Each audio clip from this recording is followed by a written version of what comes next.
Bueno, en el mundo político, la noticia ha sido la famosa Cumbre de las Américas en los Estados Unidos, que si fue un fracaso, ya se adelantaba que iba a ser un fracaso o no, que si fue un éxito, que si los Estados Unidos hicieron lo que realmente le interesaba, que era cómo enfrentar el gravísimo problema que tienen con la inmigración, que si hay que unir a las democracias, así como las dictaduras se unen, unir a las democracias para que se enfrenten a este acoso a la libertad de expresión y a los gobiernos democráticos de toda América Latina y la decadencia de la democracia en el mundo entero en este momento por tal y como están. Bueno, que si López Obrador iba o no iba, no entiendo por qué invitan a López Obrador, porque según el acuerdo del 11 de septiembre en la Organización de Estados Americanos, no se invita a las dictaduras, entonces es lógico que no se invite a Cuba, a Nicaragua, que no se invite a Bolivia, por ejemplo, que no se invite, me falta una de esas grandes dictaduras, Cuba, claro, Venezuela, ¿no? Pero es que en México lo que tiene López Obrador es una dictadura. ¿Ok? Y lo que hay en Argentina es otra dictadura, no tan fuertes como estas otras, porque no tienen tanto poder hasta ahora para para hacerse oficialmente una dictadura. Pero lo que sí es que, qué raro que la mayoría de los países que han dicho que no iban, todos tienen la narcodictadura, los carteles, especialmente los carteles mexicanos, tienen una gran influencia, ya sea en el partido de gobierno, como sucede en México, o con el mismísimo presidente, como también sucede con López Obrador, que además tiene otro problema, el complejo. Él no sabe decir ni siquiera good morning en inglés, apenas si sabe hablar español. No habla, por cierto, el idioma de los aztecas, ¿no? Sino el idioma que se empieza a enseñar tras la llegada de Cristóbal Colón. No solamente el idioma, sino la justicia y demás, para que anden por ahí tirando estatuas. Eso pasó de moda ya. Bueno, vamos a ver qué nos dice de la Cumbre de las Américas Antonio de la Cruz, allá en Washington, asociado senior del programa de las Américas del Centro de Estudios Estratégicos e Internacionales. Pero con la bienvenida, le voy a preguntar ese nombre tan importante que suena tan bien, ¿en qué consiste? Bienvenido, Antonio. Gracias, Napoleón, por la invitación y por esa muy buena introducción que hiciste. Fíjate, ¿qué consiste ese gran nombre? En que no te pagan, en que perteneces al centro y como eres asociado, no te pagan. ¿Pero qué es el centro? ¿Qué estudia el centro? El Centro de Estudios Estratégicos Internacionales es un think tank, un tanque de pensamiento que tiene unas líneas de investigación dentro de la ciudad. Acordémonos que esta es una ciudad política y se desarrolla básicamente entre el Congreso, Casa Blanca, universidades y tanques de pensamiento. El Congreso utiliza el producto que se genera en creación de conocimiento, en estos tanques de pensamiento, como elemento de información para la toma de políticas públicas y políticas de acción interna. Entonces, básicamente, en eso consisten todos los centros de pensamiento, ¿no? en esta ciudad. Bueno, entonces vamos a ver qué pasó con la Cumbre de las Américas y en qué beneficia esa cumbre, esta nueva Cumbre de las Américas, a la lucha porque Venezuela pueda tener algún día un gobierno democrático donde haya esperanza, donde haya puestos de trabajo, donde reviva el bolívar, exista de nuevo el bolívar, exista las empresas a lo largo y ancho del país, se reaparezca la clase media y crezca tanto como creció en los años 50, 60 y 70, especialmente el 60 y 70 en Venezuela, que disminuya la pobreza como durante por lo menos 3 décadas disminuyó la pobreza en Venezuela. ¿Qué significó esta cumbre? Bienvenido. Gracias. Esta es una cumbre que es la octava cumbre. O sea, no es en las Américas, después de la caída del muro de Berlín y la desintegración de la Unión Soviética, inició a hacer su cumbre de toda la región en busca del desarrollo y la prosperidad para sí mismo. Entonces, uno de los grandes elementos que logra esa cumbre en las primeras de cambio es la Carta Democrática. Ese es uno de sus ejes importantes y sobre la que se basa la región, las Américas. Y eso pertenece, por supuesto, a la Organización de Estados Americanos. Entonces, la democracia es un baluarte, es un punto de apuntalar. Para tener desarrollos y prosperidad, tú necesitas tener la democracia. Consideró la región en ese momento, en Quebec, en esa reunión, y acuerda tener. ¿Okay? Después buscó apalancar el área libre de comercio, que era para los términos de la globalización en ese momento, y no, ahí empieza a tener la región diferencia, en esa se hace en La Plata, en Argentina, y ahí recordemos que tanto Néstor Kirchner como Hugo Chávez Frías surgen y dicen no al ALCA, no al ALBA, y empieza ya la región a dividirse en dos líneas de acción, empezar cómo ese desarrollo y esa prosperidad debía conseguirse. Estados Unidos pensaba en una área donde había libre comercio, donde podían integrarse las economías, como sucedió en la Unión Europea mucho antes, ¿verdad? Y los de izquierda consideraron que no, que era a través de la unión entre ellos y de los pueblos y autodeterminación de los pueblos como podían lograr esa felicidad. Bueno, pero a los europeos les costó mucho tiempo, ¿no?, hacer realidad esta Unión Europea, aunque ahora tienen el problema con que se fue Inglaterra, que ha sido muy importante. Pero ¿por qué los latinoamericanos no hemos logrado ese sueño que lograron los europeos? Porque nosotros tenemos una carga ideológica, ¿verdad?, del pasado, de donde no hemos podido desprender de lastrar de ella. Recordemos aquella famosa que se decía México tan cerca ¿cómo se llama?, del cielo es, o tan cerca de los Estados Unidos y tan lejos del cielo, o la América está plagada de tanta miseria, que una frase de Bolívar, liderada por los Estados Unidos. Entonces, hay una carga ideológica en nuestro devenir, donde nosotros vemos a Estados Unidos y lo seguimos contemplando como algo que no es favorable para la región. Y eso no lo hemos podido desprender de ella. Y entonces hoy, en un mundo que es totalmente diferente, donde Estados Unidos ha cambiado su manera de actuar en el mundo, desde el punto de vista de ser el policía, el que impone las reglas, sino más bien busca cómo unir esfuerzos para poder conseguir, y es la salida, básicamente lo muestra la salida de Afganistán, y cómo hoy en Estados Unidos gobierna un partido demócrata donde la ala izquierda, que se considera en los términos intelectuales que es vegetal, ¿verdad? Porque tenemos la izquierda roja, la izquierda carnívora, que podríamos decir que es lo que tenemos básicamente en algunos gobiernos de la América Latina, donde creemos que se debe reprimir, se deben violar los derechos humanos. En la verde, en la veggie, es básicamente los elementos de la globalización, los derechos humanos, el cambio climático, lo de género. Entonces, estas dos izquierdas que podríamos decir que confluyen hoy en las Américas no lograron ponerse de acuerdo para una perspectiva distinta. Porque hoy la administración Biden es una administración que debería coincidir con muchos de los elementos que hoy están en América Latina para buscar esas grandes soluciones, si lo vemos desde el punto de vista de la globalización, en esta cumbre. Esta era una cumbre para llegar a coincidencias con la situación de migración, con el cambio climático, cómo resolver las pandemias, los problemas globales, y la región vuelve a aislarse porque se plantean, no invitan a los tres grandes, el trío de la tiranía, la troika de la tiranía, que ellos mismos se autoexcluyeron, porque si recordamos, Maduro mandó una carta a la OEA para salirse. A Cuba le dieron la oportunidad de regresar y no ha querido regresar a la OEA.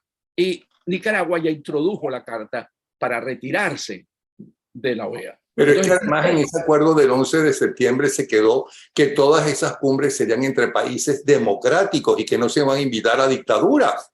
Totalmente de acuerdo contigo, pero además tienes el elemento que fortalece eso, que dice, además ellas se autoexcluyen. Entonces, ¿por qué yo voy a invitar a alguien que no quiere participar en mi sistema interamericano? Entonces, aquí vuelve a surgir entonces la lucha ideológica. Entonces, los cubanos, a través de López Obrador, que tiene un gran trabajo ahí, una gran identificación, donde sus bases están reflejadas, hace el rol y dice, si no invitan a la troika de la tiranía, nosotros no vamos. Y juega duro, además. Y además impone que no mencionen para nada y no se invite para nada a Guaidó.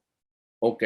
Entonces, cuando ya se ve que no logra montar eso, porque, bueno, cada uno agenció su agenda, ¿verdad? En términos personales, Fernández lo que quería, el argentino, que lo recibieran en Casa Blanca para tomarse la foto en la Oval Office, ¿verdad? Entonces, bueno, negoció que el próximo mes él viene aquí, lo van a recibir. Entonces él vino, cuando él ve que no tiene esa unidad, entonces Ebrard, el canciller, Marcel Ebrard, de México, pone la condición, yo voy si no invitan a Guaidó.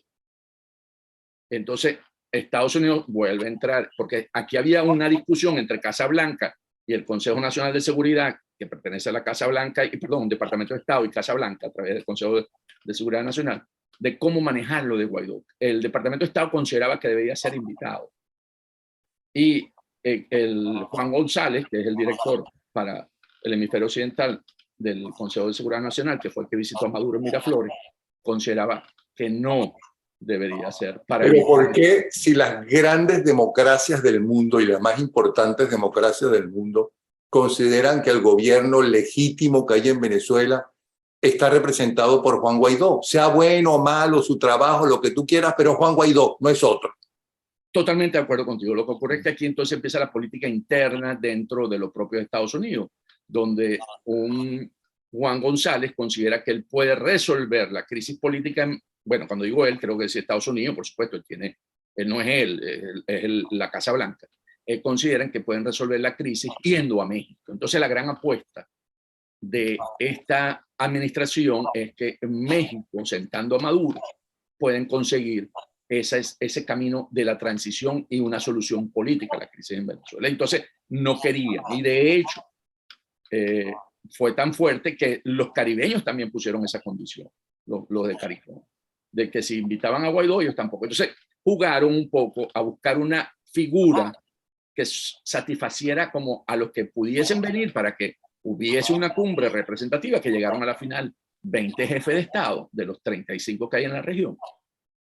Entonces lograron que, no invitando a Guaidó, pero había que mostrar que sí estaban con Guaidó como presidente interino. Entonces hubo una llamada en el avión presidencial de Biden cuando volaba a Los Ángeles a Guaidó, ratificándole todo lo que tú has dicho. Nosotros coincidimos en que tú eres el legítimo, nosotros estamos de tu lado, nosotros vamos a buscar la manera de llegar a una solución política en México. Básicamente apuestan mucho a México, cosa que habría que ver si ese realmente va a ser el punto final, porque han dado algunas concesiones a Maduro en términos del regreso de ENI y de Repsol para poder levantar crudo y exportarlo a Maduro, dándole una muestra de incentivo para que vaya a México. Además es que Europa necesita petróleo a raíz de la guerra de los rusos, la invasión rusa, y Repsol es la compañía española. Ese petróleo va para Europa, que lo necesitan. Y Eni es italiana, entonces le dieron ahí una muestra, porque ¿qué pasa? Maduro tiene una dificultad con eso mismo que tú señalaste, la sanción al crudo ruso. Ese crudo ruso, que son más o menos 2 millones de barriles día que manda Europa, va a tener que colocarlo, lo va a colocar en China, que es el mercado más fácil para ellos. Y es un crudo que va a reemplazar el crudo venezolano. Entonces Maduro más bien le están dando un incentivo cuando le permiten que, al no poder enviar el crudo a China porque va a ser desplazado por Rusia en ese mercado, mayoritariamente, va a poder mandarlo a Europa. Y después, evaluando cómo se desarrollan estos eventos, van a posiblemente darle la licencia a Chevron para que pueda ir a Venezuela y extraer también. Entonces va seguro a ver el mercado de las refinerías del Golfo, de aquí de México, va a tener también crudo venezolano. Entonces ahí tú ves que le están dando un tanque de oxígeno a Maduro, porque le vuelven a dar una posibilidad que su crudo vuelva a entrar al mercado tanto europeo como al mercado de los Estados Unidos. Entonces tú empiezas a ver esas lógicas y tú dices, bueno, entonces en ese sentido, tú dices, bueno, ¿qué se logra en la cumbre? La cumbre no logra satisfacer las expectativas. Básicamente logran un acuerdo migratorio, es lo más central que tuvo, que se firmó ayer, pero en la que se comprometen cada país de acuerdo a sus características. Ni siquiera es un marco que recoge a todos. Y entonces, y en donde tú empiezas a observar que los países de la región, que antes se la jugaban en términos de una lucha de frente contra contra Maduro, empiezan a buscar que pueda haber soluciones comerciales. Y en ese caso me estoy refiriendo al presidente de Ecuador, Lasso, que en una entrevista que tuvo dijo que podía estar evaluando, no dijo que va, pero podía estar evaluando tener lazos comerciales. Y si vemos lo cual los dos candidatos colombianos para la elección presidencial próxima semana, el próximo domingo, hablamos también de que ellos ven que puede haber una apertura con el régimen de Maduro. En términos comerciales, Rodolfo Hernández, y Petro sabemos que abriría relaciones completas. Entonces, ahora, la condición que ponen los Estados Unidos y los países europeos, porque no solamente Estados Unidos, para este inicio de apertura, si es que continúa, digo inicio porque a lo mejor continúa, es que haya pasos concretos para que existan unas elecciones, que es lo único que parece ser que saben hacer los políticos, elecciones, campañas electorales, elecciones libres, no sé qué, todas esas cosas que dicen. Y uno se pregunta, ¿puede haber ese tipo de elecciones en una dictadura como una narcodictadura? Y esta gente que está en Miraflores, que no son políticos, sino que son unos delincuentes, ¿no? Van a aceptar si pierden salir. Totalmente de acuerdo que no. Ellos básicamente lo que quieren es manejar unas formas que la comunidad internacional, como dijiste tú, en términos de Europa y Estados Unidos, vean que hay una posibilidad de una elección libre, justa y transparente, y internamente, los partidos internamente en Venezuela, de oposición, que buscan de alguna manera poder cohabitar con el régimen de Maduro, van a participar indiscutiblemente y van a legitimar, van a lavarle la cara a Maduro, o lo van a blanquear, lo van a legitimar, ¿no? En esa participación, aunque se sostenga, ¿verdad?, la línea de que aquí lo que ha hecho falta es una unidad de propósito y acción por parte. Pero, ¿y cómo se justifica que tú consideras que el gobierno legítimo es el de Guaidó, ¿ok? Y estás trabajando e insistiendo, estoy hablando de los Estados Unidos y los países, las grandes democracias europeas, la Unión Europea, hagan unas elecciones. Si hacen unas elecciones en el momento que le corresponde, que le correspondía a un gobierno legítimo y a un presidente legítimo, están legitimando a Maduro, están diciendo que Maduro sí es el presidente. Totalmente. Lo que ocurre es que en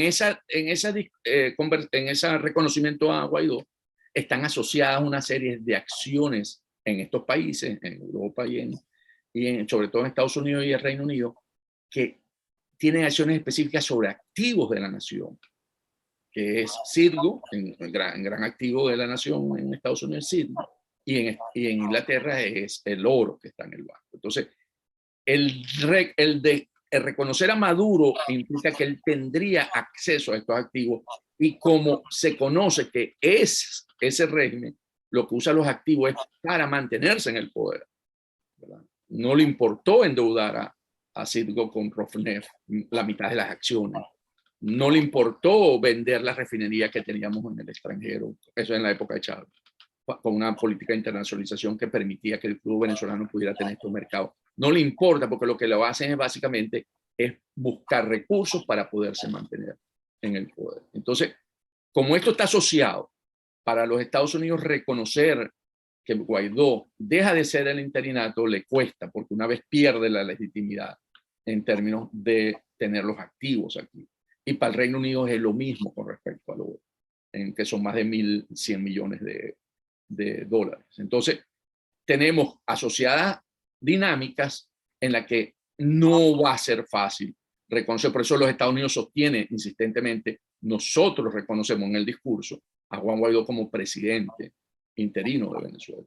Y allí la jugada de Maduro es poder desconocerlo, y no ha podido en ese sentido, ni con la cumbre, ni con las acciones que ha venido sosteniendo. De hecho, hay conversaciones entre la administración Biden, esto que estamos hablando de la Casa Blanca, y Maduro. Lo sostuvo Juan González en una entrevista que le hace Carla Angola, que sí tienen comunicación. Y, por supuesto, no cometieron el error que cometieron con Juan Guaidó cuando fueron a visitarlo a Miraflores, Juan González y Jimmy Story, que no le informaron al interinato que iban a tener este acercamiento, ni a Colombia, su aliado más cercano en la región.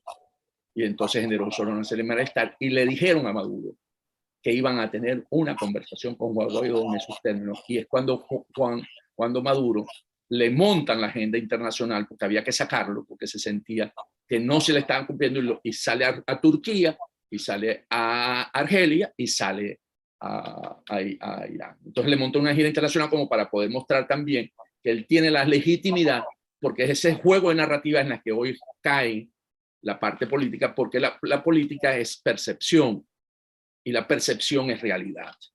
Entonces montan para poder opacar esa conversación Biden-Guaidó esta gira internacional. Sí, pero las dos dictaduras más fuertes que apoyan a Maduro y a su narcorrégimen es China y Rusia, y ninguno de los dos países va a visitar.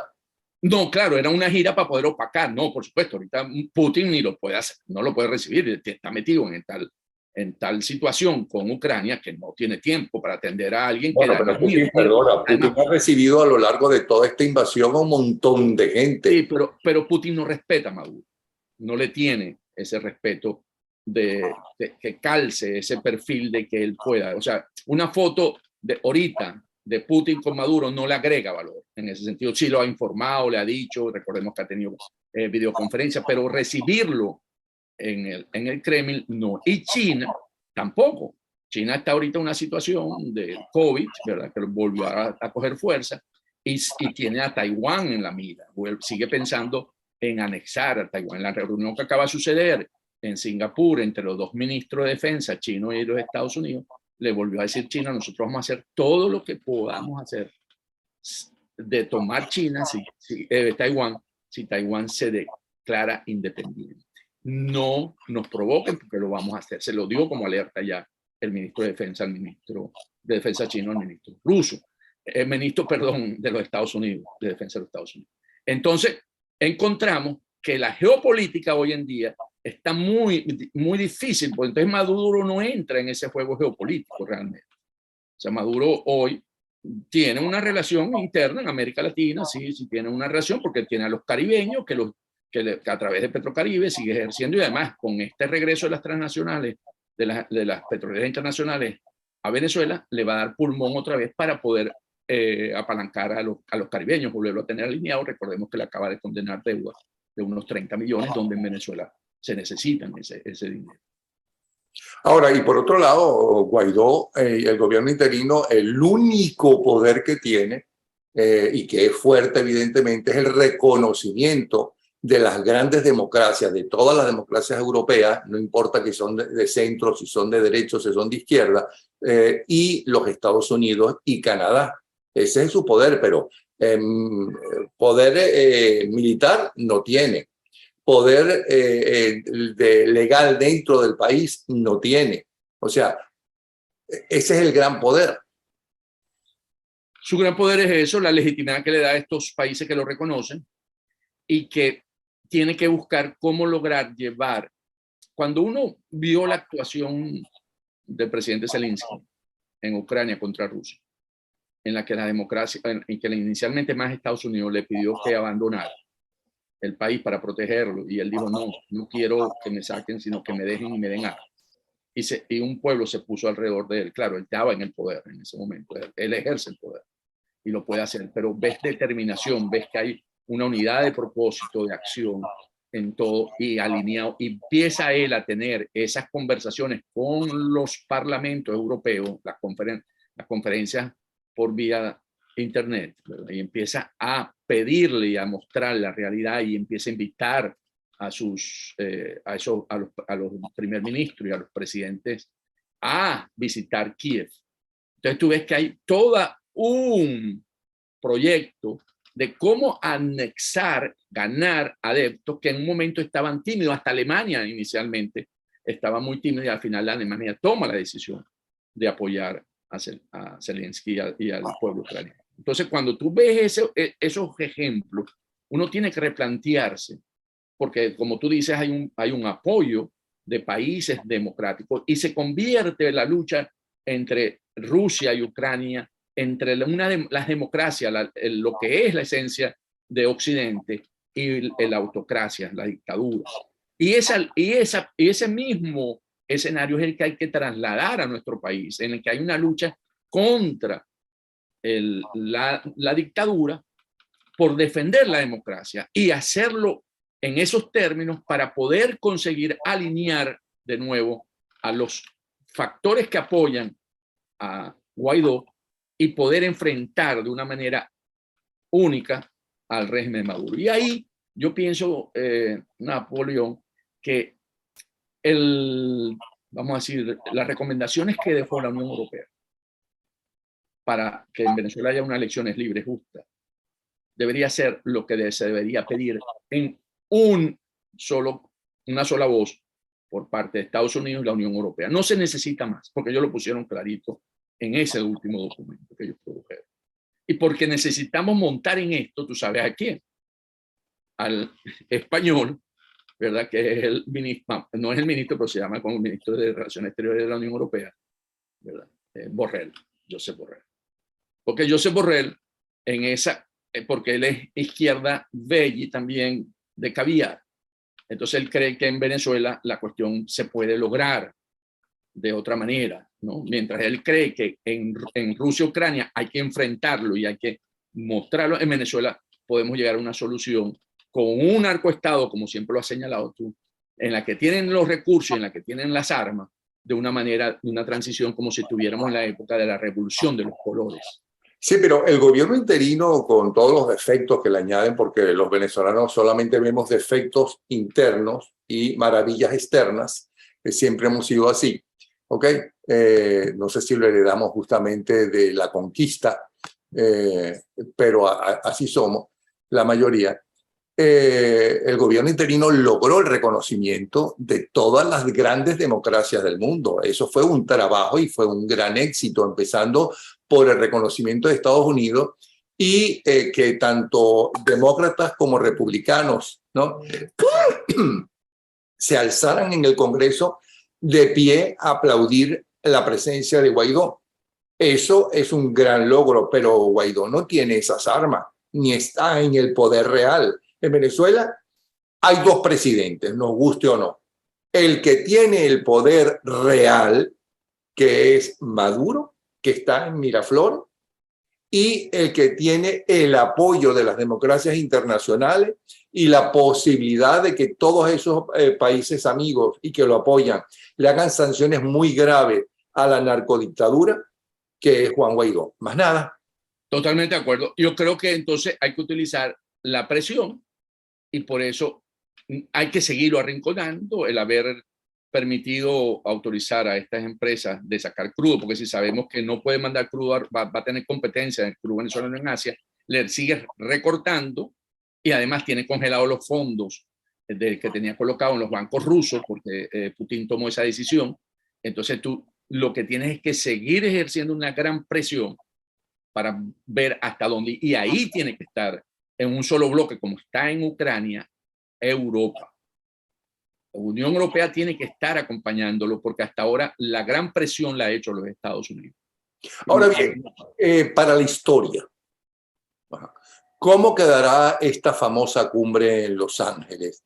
Según la retórica y la propaganda de la extrema izquierda, y mucho antes de que se iniciara, por cierto, esta cumbre, o según los Estados Unidos, la retórica de los Estados Unidos, del gobierno de los Estados Unidos, no de los republicanos, que desde un principio han dicho que iba a ser un fracaso, o cómo crees tú que va a quedar para la historia? Va a quedar como un esfuerzo por parte de los Estados Unidos nuevamente de integrar a la región en los problemas globales, que no se aprovechó. No se tomó esa oportunidad. La región ¿Quién no lo aprovechó? Nuevamente América Latina. América Latina. América Latina no aprovecha de insertarse. A pesar de todo el esfuerzo, porque hasta asignaron recursos, le metieron, tú lo debes saber, los 340 millones para la diáspora venezolana, le metieron 2.000, aprobaron, pues entregaron, anunciaron 2.000, creo que 2.400 millones de dólares para el Triángulo Norte en Centroamérica. Tenían todo, ahí estaba todo habían compañías importantes del sector privado, y no montarse en eso que se conoce hoy como el nearshoring, que quiere decir que yo necesito que mi cadena de suministro esté más cerca, porque con el problema de la pandemia descubrí que China no es un proveedor confiable. Entonces hay clusters que se pueden aprovechar y desarrollar en América Latina, donde podemos tener esas relaciones cercanas del suministro. Entonces, el no ponernos en esa posición, sino más bien en pensar, no invitaste ni a Venezuela, ni a Cuba, ni a Nicaragua, porque ese fue el disco rayado, y que los quiero tener aquí para decirle en su cara, usted es un violador de derechos humanos, que era otra posición. Era otra posición. Yo los quiero aquí porque yo les quiero decir en su cara que ellos son violadores de derechos humanos. Pero es que no pueden invitarlos porque legalmente, no según los acuerdos, no pueden invitar dictaduras. Es lo que yo no entiendo. Entonces, ¿Y por qué Biden y compañía no lo dice abiertamente? Señores, para empezar, respeten lo que ustedes mismos firmaron el 11 de septiembre. Porque está esa ala izquierda que hoy tiene peso dentro del gobierno de Biden, en la que no quieren confrontar, o sea, como tienen un elemento común, si vemos, vamos a ponerlo así, que fue lo que yo veo que ellos no, la lectura no es correcta, porque están hablando entre izquierdas. Lo que pasa es que uno es en el extremo, por eso lo llamé carnívoro, y el otro es vegetariano. Entonces, bueno, busquemos un plato en el que podamos ir, que no seamos ni tan carnívoros ni tan vegetarianos. Y ellos perdieron esa oportunidad. Esa es una gran oportunidad que se acaba de perder. Bueno, pero es que también la verdad que los encargados de todo lo que es la América en general, del Río Grande para abajo, que nunca ha sido comprendido por los Estados Unidos, como no comprenden Europa, como no comprenden al mundo, porque ellos se miran el ombligo normalmente. Pero con esta administración es mucho peor que con la pasada y mucho peor que con la de Barack Obama. Tienen un equipo, la impresión que es la peor de las tres. Ahí podemos decir que el equipo que está encargado del hemisferio, porque se llama dentro de la administración el hemisferio occidental, es muy, muy poco preparado. No entienden, no logran entender estas dinámicas que estamos conversando, como la empresa criminal. En América Latina hay una empresa criminal que los conecta a todos, conecta, como tú lo señalaste en la introducción, a México, al Caribe, a Venezuela, a Nicaragua, a Bolivia, a Argentina. Eso está conectado con una empresa criminal. Y por último, que se nos acaba el tiempo, el poder del narcotráfico en estos pequeños países, ¿no? Incluyendo el famoso triángulo que tanto le debe a los Estados Unidos, ¿no? En dinero, ¿ok? Y que además no les obliga a demostrar que ese dinero no se lo robaron buena parte de ellos, y que sí lo emplearon justamente para lo que se le da ese dinero. ¿Cuál es el poder del narcotráfico en esta posición? Bueno, yo no voy como máxima autoridad, pero sí envió mi canciller. Esa es la posición. O sea, Morena, que es el brazo político de estos grupos, de estas empresas criminales, ¿verdad? De estos narcos, envía a su canciller. Y él realmente, en ese sentido, lo que la administración de Biden está haciendo es que en esta oportunidad no le está dando el dinero a los gobiernos, sino a la empresa privada. Está buscando canalizarlo por lo que tú acabas de decir, porque todo lo que se le ha dado a estos países del Triángulo Norte no ha dado los resultados y se ha ido a los bolsillos de la corrupción. Ya. Y después hablan en contra de otros países de Norteamérica o de Rusia o de quien fuera, cuando ellos son los peores de todos, porque son los primeros que le roban a los propios nacionales. Bueno, Antonio de la Cruz, muchísimas gracias. Como saben, ya le diré que es asociado senior del programa de las Américas del Centro de Estudios Estratégicos e Internacionales, un excelente analista, invitado en los principales países, programas de opinión de la televisión. Muchísimas gracias por habernos hecho este análisis y darnos la visión de lo que está sucediendo, ¿sí? Muchas gracias, Napoleón. Siempre un placer estar contigo.